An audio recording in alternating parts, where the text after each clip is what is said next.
एक संदेश मैं इस मंच से भाजपा और मोदी सरकार को देना चाहता हूं कि अगर आपको लगता है कि 140 सांसदों को निलंबित करके आप हमें डरा सकते हैं, आप हमें धमका सकते हैं, तो आइए इस सभा में आइए और देखिए कि इंडिया अलायंस ना डरा है ना झुका है। हम लड़ाई के लिए तैयार हैं। वो चाहे हम पर जितना भी जुल्म कर लें, जितने भी ईडी के कार्यकर्ता, ईडी के अफसर भेजे, पुलिस के द्वारा अत्याचार करे, लेकिन लड़ाई हमारे डीएनए में है, लड़ाई हमारे खून में है, लड़ाई हमारे इतिहास में है। हम लड़े थे स्वतंत्रता के लिए, हम लड़े थे जुल्म के खिलाफ, आज हम लड़ रहे हैं भारत को अखंड रखने के लिए।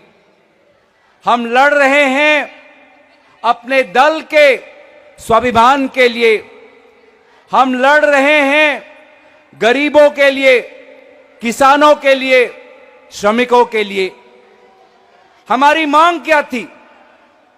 हमारी मांग थी कि राष्ट्रीय सुरक्षा में इतनी बड़ी चूक हुई 13 दिसंबर को, तो अपने चूक को कबूल करने के लिए गृह मंत्री को सदन में आना चाहिए। यही लोकतंत्र का नियम है, यही लोकतंत्र का कानून है कि जब जब इस सरकार से भूल होती है तो प्रजा के प्रति जवाबदेही होनी चाहिए। लेकिन इस सरकार का इतना अहंकार, इस सरकार को अपने ताकत पर इतना अहंकार कि गृह मंत्री यहां पे नहीं आकर एक निजी चैनल के पास जाकर अपनी मन की बात करते हैं। प्रधानमंत्री मोदी जी सदन में नहीं आकर एक निजी अखबार में वार्तालाप के दौरान अपनी बात रखते हैं। साथियों, आज इन दो नेताओं का, इस दल का अहंकार को तोड़ने का वक्त आ चुका है और इसके लिए हम लड़ेंगे, इसके लिए हम एकजुट रहेंगे। नहीं तो आज हमारे देश में एक बहुत बड़ा खतरा है। इस खतरे की अलग अलग उदाहरण हमने देखे।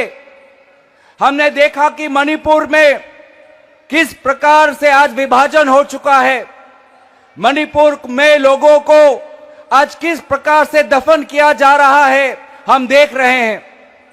हम देख रहे हैं कि कैसे हमारी हरियाणा की बेटी, हमारे महिला जो खिलाड़ी हैं, आज उनके साथ कैसे अन्याय किया जा रहा है। हम देख रहे हैं कि किस प्रकार से गरीब और अमीर के बीच जो दूरी है वो और बढ़ती जा रही है। हम देख रहे हैं कि किस प्रकार से किसानों पर आक्रमण किया जा रहा है। आज हम इस मंच से उन किसानों को नमन करते हैं जिन्होंने 1 साल संघर्ष करके अंत में जाकर उन्होंने जीत कायम की और मोदी जी के 3 काले कानून को वापस किया। आज उसी तरीके से हमको एक साथ लड़ना है। हम पर जुल्म होंगे, हम पर अत्याचार होंगे, कभी कभी हार का भी हमको मुकाबला करना पड़ेगा, लेकिन अंत में जाकर भारत की प्रजा आज वो हमारे साथ है, वो बेरोजगार युवा आज हमारे साथ है। तो इसीलिए आज यहां पर उपस्थित होकर आपने जो अपना साहस और ताकत प्रकाशित किया, उसके लिए मैं सभी को मैं धन्यवाद करते हुए, अपने तहे दिल से आभार प्रकट करते हुए, इंडिया अलायंस जीतेगा ये घोषणा करते हुए मैं यही अपने शब्दों को विराम देता हूं। धन्यवाद। जय हिंद।